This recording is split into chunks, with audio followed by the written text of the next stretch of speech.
ስሟ በተጠራ ቁጥር የሀገሪቱ ሀብት፣ የዜጎቿ የቅንጦት አኗኗር ቀድሞ ይታወሰናል።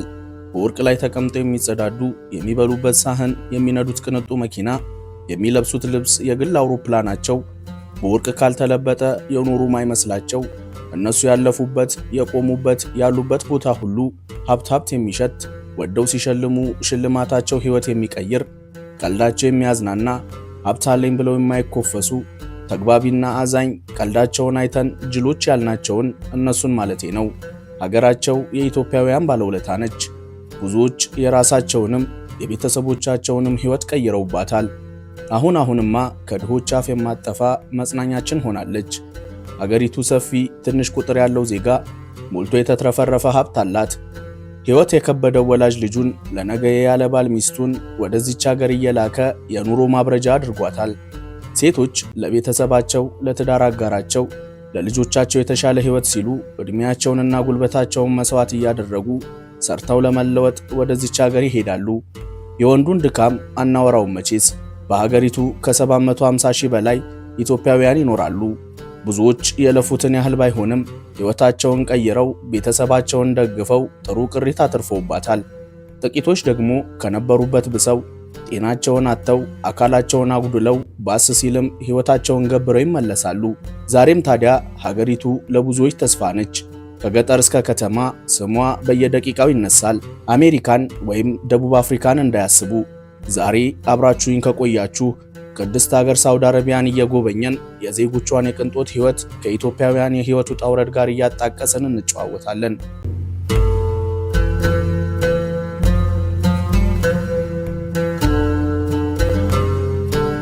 ሳውዲ አረቢያ በመካከለኛው ምስራቅ ውስጥ የምትገኝ 2.2 ስኩዌር ኪሎ ሜትር የምትሰፋ የ34 ሚሊዮን ዜጎች ሀገር ነች።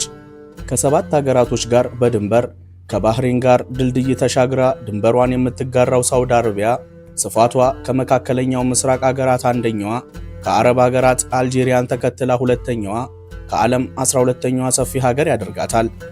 በምዕራብና በምስራቅ የምትዋሰናቸው ሁለት የባህር ዳርቻዎቿ ሀገሪቱን ወሳኝ የንግድና ኢኮኖሚ ማዕከል ያደርጓታል። በምዕራብ በኩል 1800 ኪሎ ሜትር የቀይ ባህር በር፣ በምስራቅ በኩል ደግሞ 650 ኪሎ ሜትር ድንበሯን ከአረብ ባህረ ሰላጤ ጋር ትዋሰናለች። ሳውዲ የእስላማዊ ሴቶች ማዕከል ነች። ቅዱስ የሆኑት የመካና መዲና ከተሞች ይገኙባታል። እነዚህ ከተሞች ዓለም ላይ ያሉ ሙስሊሞች በሕይወት ዘመናቸው አንዴ ሊጎበኟቸው ከሚጓጉላቸው ቦታዎች ቀዳሚዎቹ ናቸው። ሳውዲ በ1 ትሪሊዮን ዶላር ከተሞቿን ይበልጥ ለማዘመን እቅድ ይዛለች። ሪያድ፣ ጂዳ፣ ደማም፣ መካና መዲና የሀገሪቱ ትልልቅ ከተማ በመሆን ከ1 እስከ 5 ያለውን ስፍራ ይይዛሉ። ሪያድ የሳውዲ አረቢያ ዋና ከተማና የፋይናንስ ማዕከል ስትሆን ገሚሶች የቅንጦት ከተማ ሲሏት፣ ሌሎች ደግሞ የመካከለኛው ምስራቅ ዎል ስትሪት እያሉ ይጠሯታል። ከሀገሪቱ ዜጎች ከ7.5 ሚሊዮን በላይ የሚሆኑት በዚች ከተማ ውስጥ ይኖራሉ። ከተማዋ በመካከለኛው ምስራቅ ካሉ ትልልቅ ከተሞች አንዷ ስትሆን በሰማይ ጠቀስ ፎቆቿ፣ በንግድና ኢኮኖሚ ማዕከልነቷ፣ በቅንጡ ሾፒንግ ሞሎቿ፣ በዘመናዊነቷና በአስቸጋሪው ሞቃታማ የአየር ጸባይዋ ትታወቃለች። የሳውዲ ዓለም አቀፍ ካምፓኒዎች ዋና መስሪያ ቤት መገኛቸው በዚች ከተማ ውስጥ ነው። የንጉሳውያን ቤተሰቦች፣ ሚኒስትሮች፣ ባለሀብቶችና የሀገሪቱ ልዑል ሙሐመድ ቢን ሰልማን ይኖሩባታል። ወርቅና አልማዝ ያጌጡ የዓለማችን ውድና ቅንጡ መኪኖች በብዛት የሚገኙባት ከተማ ነች። ሪያድ ባህል ከዘመናዊነት ጋር፣ ታሪክ ከወደፊት ዕጣ ፋንታ ጋር የሚገናኝባት ከተማ ነች። ከተማዋ ከ2019 ጀምሮ ሪያድ ሲዝን የተባለ ዓለም አቀፍ ቱሪስቶች፣ ባለሀብቶችና ተጽዕኖ ፈጣሪዎች የሚሳተፉበት ትልቅ የመዝናኛና የቱሪዝም ፕሮግራም ታዘጋጃለች። ይህ ፕሮግራም ሪያድን ዓለም አቀፍ መዳረሻ ለማድረግ ታልሞ በየዓመቱ የሚዘጋጅ ሲሆን ሳውዲ ባህሏንና እሴቶቿን እያስጎበኘች በ2030 እደርሰዋለሁ ያለችውን የኢኮኖሚና የቴክኖሎጂ ምጥቀት ለዓለም የምታሳይበት ትልቁ መድረክ ነው። በዚህ ፕሮግራም ላይ ዓለም አቀፍ የቦክስ ውድድሮች፣ የWWE የመዝናኛ ትዕይንቶችና የሙዚቃ ድግሶች በሰፊው ይዘጋጃሉ። ሪያድ የሚለውን ቃል ወደ አማርኛ ከቀየርነው የአትክልት ቦታ የሚል ትርጓሜ ይሰጠናል። ባለፉት ዘመናት የመሬቷን ልምላሜ ተከትሎ የተሰጣት ስም ነበር። ታዲያ ዛሬ የሪያድ መሬት እንደ ቀድሞው አትክልት ባያበቅልም በየጊዜው ሰማይ ጠቀስ ፎቆችን የሚያበቅል ለም መሬት ነው።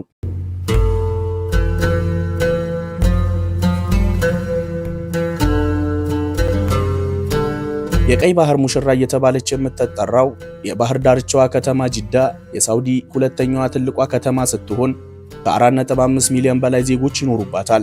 በሳውዲ ምዕራባዊ የባህር ጠረፍ ከቀይ ባህር አጠገብ የምትገኘው እቺ ከተማ የቱሪዝም ማዕከል ነች።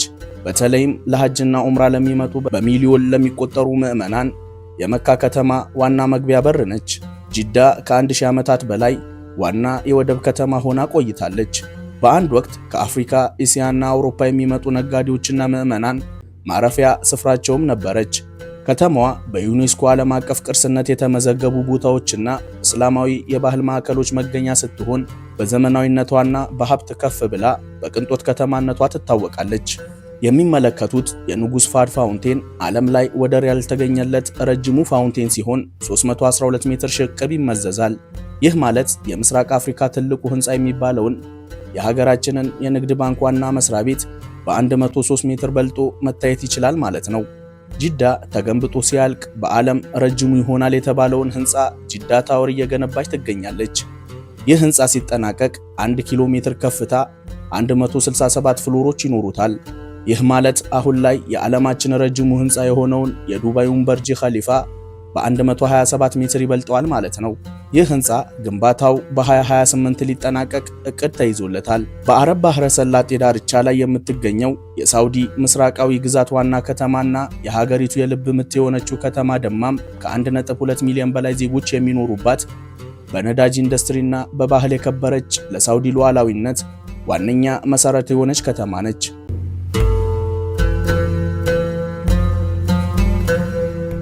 ከተማዋ ለሳውዲ ዓለም አቀፍ የንግድ እንቅስቃሴ ዋነኛ መሰረት በሆኑት ወደቦቿ፣ በነዳጅ ሀብቷ፣ በኢንዱስትሪዎቿና በውብ የባህር ዳርቻዎቿ ትታወቃለች። ደረጃቸውን የጠበቁ ትምህርት ቤቶች፣ ሆስፒታሎችና ዘመናዊ መሰረተ ልማቶች መገኛ ነች።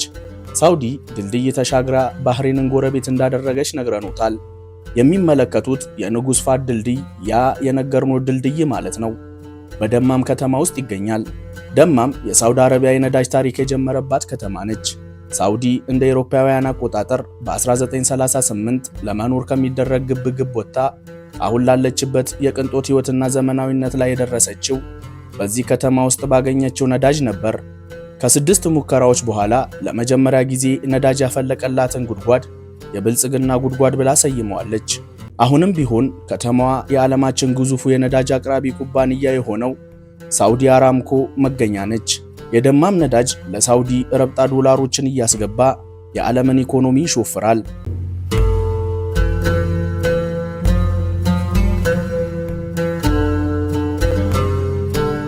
ዓለማችን ላይ የሚገኙ በቢሊዮን የሚቆጠሩ ሙስሊሞች ተሳክቶላቸው መካና መዲናን መዘየር በቀንም በማታም 5 ወቅት ሰላታቸውን ሰግደው አላህን የሚለምኑት ትልቁ ጸሎታቸው ነው። በሳውዲ አረቢያ ውስጥ የሚገኙት እነዚህ ከተሞች በሙስሊሞች ዘንድ ዓለም ላይ ካሉ ቦታዎች ሁሉ በላይ ቅዱስ ሲሆኑ ከተሞቹ መንፈሳዊና ታሪካዊ ቦታዎችን ይዘዋል። መካ የዓለማችን የመጀመሪያውና ትልቁ መስጂደል ሐረም መገኛ ስትሆን ቅዱስ ቁርአን የወረደባት የተከበሩት ነብይ የነብዩ መሐመድ የትውልድ ቦታ ነች። በየዓመቱ በሚሊዮን የሚቆጠሩ ሙስሊሞች እዚህ ለሐጅና ዑምራ ይጓዛሉ።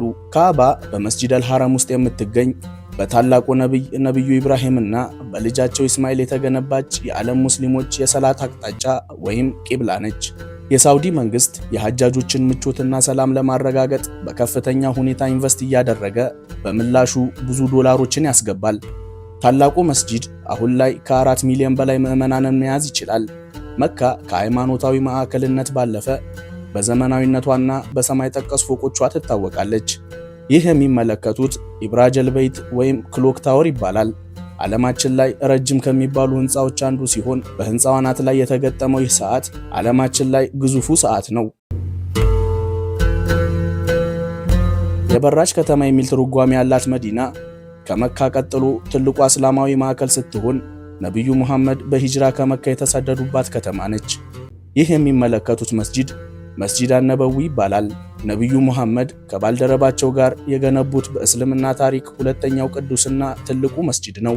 በጊዜ ሂደት የተለያዩ ማስፋፊያዎችና የዲዛይን ማሻሻያዎች እየተደረገለት አሁን ላይ በሐጅ ወቅት ከ3 ሚሊዮን በላይ ምዕመናንን ማስተናገድ ይችላል። በውስጡ የነብዩ መሐመድና የቅርብ ባልደረቦቻቸው የመቃብር ስፍራን ይዟል። በእነዚህ ሁለት ከተሞች ላይ ተገኝቶ በአንድ ወቅት ነብዩ በተራመዱበት መንገድ የዘምዘም ውሃን እየተጎነጩ ወክ ማድረግ፣ ከአባ ፊት ለፊት ቆሞ የእምነት ግዴታዎትን መወጣት፣ በነብዩ መስጂድ ውስጥ ተገኝቶ መስገድ፣ ነብዩና ባልደረቦቻቸው ያረፉበትን ቦታ መጎብኘት ያለውን ስሜት አድርጋችሁ ይዩት ከማለት ውጪ በቃላት መግለጽ የሚቻል ነገር አይደለም።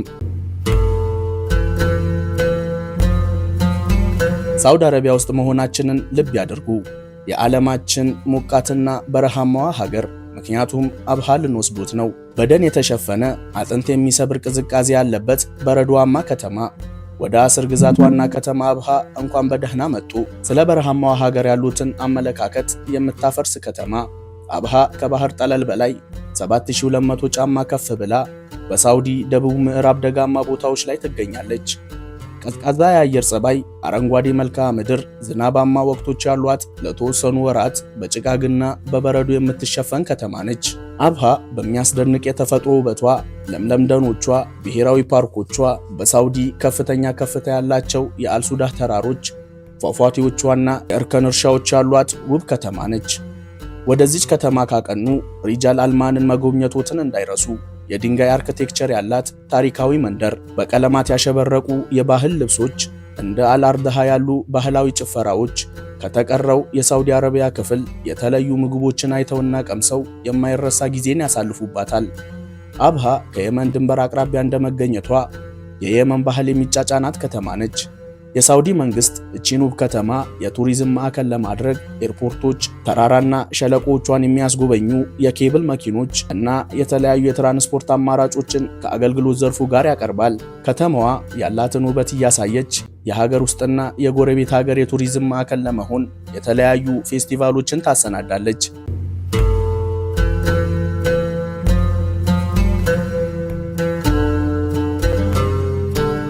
ሳውዲ ከ34 ሚሊዮን በላይ ዜጎች ይኖሩባታል። ከ15 ሚሊዮን በላይ የሚሆኑት ከተለያዩ ሀገራት ለሥራና ለሃይማኖታዊ ጉዳይ የመጡ ስደተኞች ናቸው። ትክክለኛው የሳውዲ ዜጋ ቁጥር 19.6 ሚሊዮን አካባቢ ይጠጋል። ታዲያ እነዚህ ዜጎች ያያቸውን በሙሉ ምራቅ የሚያስውጥ የቅንጦት ሕይወትን ይመራሉ። የሳውዲ ዜጋ ሆነው አፓርታማዎች ውስጥ የሚኖሩ፣ መላው አካሎትን ሸፍኖ ለመኪናው የሚበቃ ወርቅ ከሌሉት፣ መኪናዎት ቪኤት እና የቶዮታ ምርቶች ሆነው አለኝ ብለው የሚያስቆጥሩት ላምበርጊኒ፣ ፌራሪ ወይም ሮልስ ሮይስ ከሌሉት፣ የሳውዲ መንግስት እርዳታ ይፈልጋሉ ብሎ ከመዘገባቸው ድሃ ዜጎች አንዱ ሆኑ ማለት ነው። ብዙም አይድነቁት፣ ምክንያቱም እንኳንስ ይሄን ቀርቶ ውብ የተንጣለለ ቤት አንድ ወይም ሁለት ተብለው የሚያበቁ የጠቀስናቸውን አይነት ቅንጡ መኪኖች ቢኖሩት የሳውዲ መንግስት መካከለኛ ገቢ ካላቸው ተርታ ነው የሚመድቡት። ሀብታም የሚለው ቃል ሳውዲ ውስጥ ትርጉሙ ሌላ ነው። የሳውዲ መዝገበ ቃላት ሀብታም የሚለውን ቃል ሲፈቱ ቤት ካሉ ከስቴዲየም መለስ ያለ በውስጡ በርከት ያሉ አብዛኛው ክፍላቸው በወርቅ የተሰራ ሽንት ቤቶች ያሉት ቅንጡ ቤት፣ መኪና ካሉም ለ10 እና ከዛ በላይ ሹፌሮች የሥራ ዕድል መፍጠር የሚችሉ ቅንጡና ውድ መኪኖች፣ ልብስ ከተባለ ደግሞ በነጭ ጀለቢያዎች ላይ ጣል የሚያደርጉት በወርቅ ያሸበረቀ ባህላዊ ካባ ሊኖሮት ይገባል።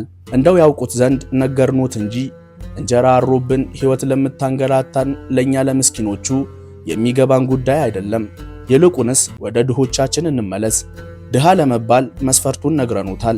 የሳውዲ ዜጋና ድሃኑት እንበል። አሁን መንግስት የሕይወት ጫናን ይቋቋሙት ዘንድ ድጋፍ ያደርግሉታል። ለዚህ ያበቃኝን ድህነት በእውቀት አሸንፈዋለሁ ማለቱት አይቀርም። ታዲያ ያኔ በሀገሩት ጥራት ባላቸው ትምህርት ቤቶች በነፃ ይማራሉ። ዕውቀቶት ሰፍቶ የሀገር ውስጥ ትምህርት አይመጥነኝም ውጪ ሄጄ ይማራለሁ ካሉም ከቤተሰቦት ለሰላምታ እንጂ ለትራንስፖርት፣ ለምግብ፣ ለመማሪያ ቁሳቁስ ወይም ቤት መከራየት እፈልጋለሁ ብር አምጡ ብሎ ማስጨነቅ የለም። ምክንያቱም የሳውዲ መንግስት ለዜጎቹ ሁሉን አሟልቶ ለመዝናኛ እያለ ተጨማሪ ይሰጣል።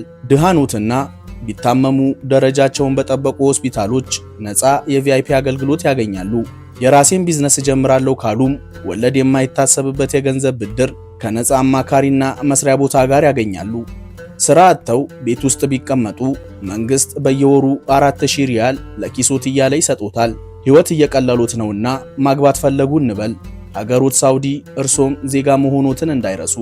የልጅት አባት ልብስ ሳይሆን ወርቅ አልብስ ይሉታል።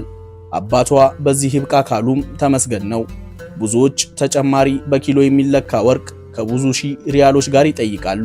እንደምንም የአባትን አለፍኩ ሲሉ ልጅት የቤት ዕቃ በአንዴ ካልተሟላ ቤቱም የራሳችን ካልሆነ አልገባም ትሉታለች። ኢትዮጵያ ውስጥ ያለነው እኛ ብንሆን አባቷን በግድያ ልጅትን በተባባሪነት ከሰን ፍርድ ቤት በገተርናቸው ነበር። ነገር ግን እርሶ የሳውዲ ዜጋ ኖትና መንግስት የጠየቁትን ሁሉ አሟልቶ ያኮራውታል። የሳውዲ መንግስት ለአዲስ ሙሽሮች በየወሩ የመቋቋሚያ ገንዘብ ድጋፍ ያደርግላቸዋል። ልጅ ከወለዱ መጠሪያው በርሶ ይሁን እንጂ ወጪው ላይ መንግስት ይጋራውታል። ታዲያ ከላይ የጠቀስናቸውን በሙሉ መንግስት ለአብዛኛው ዜጎቹ የሚያደርጋቸው እንጂ እርሶ ሳውዲ ውስጥ ስለኖሩ ብቻ እንኳን ሊያገኟቸው የሚያውቋቸው አይደሉም። ሀብታም የሆኑት የሚያደርጉትን የሚያውቁት ነውና ደግመን አናሰለቹትም። ይልቁንስ በሀገሪቱ ስለሚኖሩ ኢትዮጵያውያን እንንገሩት።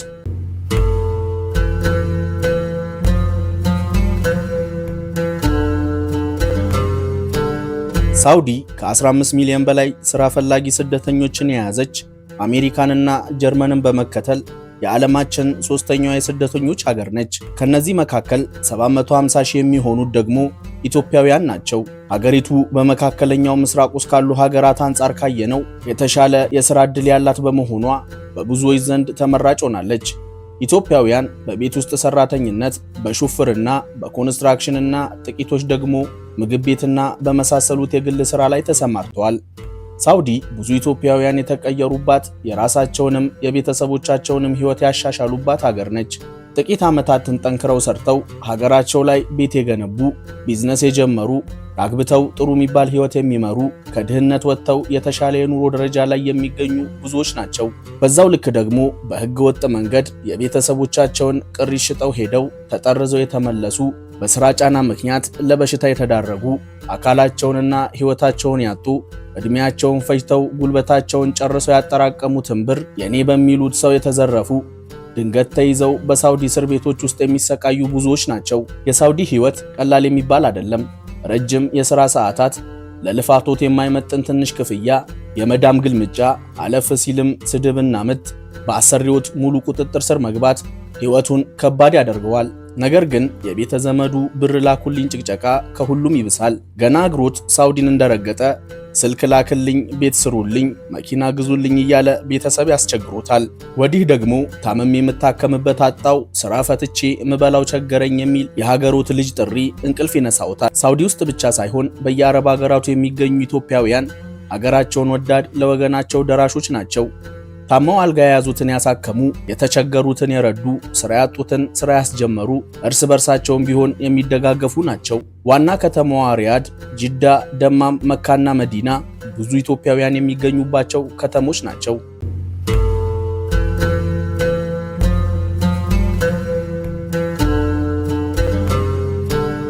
ሳውዲ በ2030 ከነዳጅ ጥገኝነት ወጥታ ኢኮኖሚዋን በቱሪዝም፣ በመዝናኛው ዘርፍ፣ በቴክኖሎጂና በማኒፋክቸሪንግ ላይ ለማድረግ ትልቅ ውጥን ይዛ እየተንቀሳቀሰች ትገኛለች።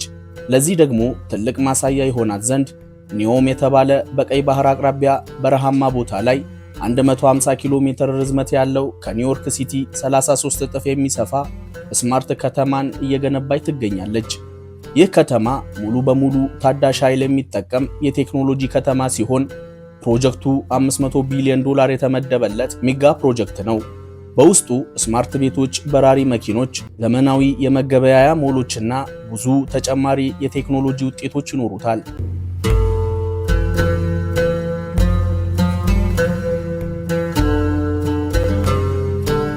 ሳውዲ አረቢያ በዓለም ሁለተኛዋ ከፍተኛ የነዳጅ ክምችት ያላት ሀገር ነች።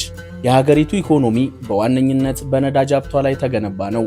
እቺ ሀገር 267 ቢሊዮን በርሜል የነዳጅ ሀብት በከርሰ ምድሯ ይዛለች። ይሁንና ይህን ሁሉ ነዳጅ ይዛ ሁለተኛዋ ከሆነች የትኛዋን የአረብ ሀገር አንደኛ ሊሆን እያሉ ከሆነ ተሳስተዋል። ከፍተኛ የነዳጅ ክምችት ያላት የአንደኝነትን ቦታ የምትይዘው የደቡብ አሜሪካዋ ሀገር ቬንዙዌላ ነች። ቬንዙዌላ 303 ቢሊዮን የነዳጅ ክምችት አላት። ነገር ግን የፖለቲካ ቀውስ፣ ሀብቱን አውጥቶ መጠቀም የሚያስችል ሀብትም ዕውቀትም አለመኖር ሀገሪቱን በኢኮኖሚ ከሀገራችን ኢትዮጵያ በ7 ደረጃ አንሳ የ64ኝነት ደረጃ ላይ አስቀምጧታል። ይህ ታዲያ የአረብ ሀገራትን የሀብት ደረጃን በሰሙ ቁጥር ነዳጅ ስላላቸው ነው እያሉ ለሚያጣጥሉ ትልቅ ትምህርት ይሆናል። አረብ ሀገራት ያላቸውን የተፈጥሮ ሀብት በአግባቡ ተጠቅመው የሀብት ማማ ላይ መሰቀላቸው የሚያስደንቀን እንጂ የምናጣጥለው፣ የምንማርበት እንጂ የምንንቀው አይደለም። ሀገራችን ኢትዮጵያ ሰፊ ሀገር፣ አፍሪካን መመገብ የሚችል ለም መሬት፣ ዓለም የሚዘምርለት የውሃ ሀብት ይዛ ሀብታችንን በአግባቡ መጠቀም አቅቶን በጦርነት የሚንገላታ በረሃብና ድርቅ የሚሞት ከግማሽ በላይ ህዝብ ይዘን እነሱን ለመናቅ መሞከር የራሷ አሮባት ያስብለናል። ሳውዲ በየቀኑ 10 ሚሊዮን በርሜል ነዳጅ ለዓለም ገበያ ታቀርባለች። አሜሪካ፣ አውሮፓና እስያ ዋነኛ ደንበኞቿ ናቸው። የቱሪዝም ዘርፉ በየዓመቱ ለሳውዲ በቢሊዮን የሚቆጠሩ ዶላሮችን ያስገባል። በተለይም የሐጅና የኡምራ ጉዞ ለሳውዲ ኢኮኖሚ ትልቅ አስተዋጽኦ ያደርጋል። ቱሪዝም የሳውዲ አረቢያን ጂዲፒ 10 ከመቶ ይወክላል። የፋይናንስና የኢንቨስትመንት ዘርፉ ማዕድን ማውጣት፣ ኮንስትራክሽንና ሪል ስቴት፣ ማኒፋክቸሪንግን ጨምሮ ሳውዲ ኢኮኖሚዋን ከገነባችባቸው ዘርፎች ጥቂቶቹ ናቸው። ሳውዲ አረቢያ ምድር ላይ ካሉ ደረቅ አገሮች ቀዳሚዋ ነች። ምንም አይነት የኔ የምትለው ወንዝም ሆነ ሐይቅ የላትም። የዝናብ መጠኗም ቢሆን በዓመት ከ100 ሚሜ ያነሰ ነው። ታዲያ የሀገሪቱ 36 ሚሊዮን ህዝብ ምን ይጠጣል ካሉ መልሳችን የሚሆነው የሳውዲ መሬት ነዳጅ ብቻ ሳይሆን ከነዳጅ እኩል ረጅም ዓመት የቆየ የከርሰ ምድር ውሃ ይዟል። ታዲያ ሳውዲ ላለፉት ብዙ ዓመታት ይህን የከርሰ ምድር ውሃ እያወጣች ህዝቦቿን ስታጠጣ፣ ስንዴና እህል ስታመርትበት ቆይታለች። ነገር ግን እሱም ቢሆን ልክ እንደ ነዳጅ ሀብቷ የሚተካ አይደለምና መጠኑ ከጊዜ ወደ ጊዜ እየቀነሰ ይገኛል። አሁን ላይ ሀገሪቱ እየጨመረ የመጣውን የውሃ ፍላጎት ለማሟላት ከባህር የምታገኘውን ጨዋማ ውሃ እያጣራች ለዜጎቿ ታቀርባለች። በባህር ዳርቻዎቿ ላይ የገነባቻቸው ግዙፍ ፕሮጀክቶች የባህር ውሃውን ከጨው እየለዩ ለመጠጥነትና ለተለያዩ አገልግሎቶች ይውል ዘንድ በየቤቱ ይልካሉ። በዚህም ሳውዲ ዓለማችን ላይ ካሉ ሀገራት ትልቋ የተጣራ ውሃ አቅራቢ ያደርጋታል።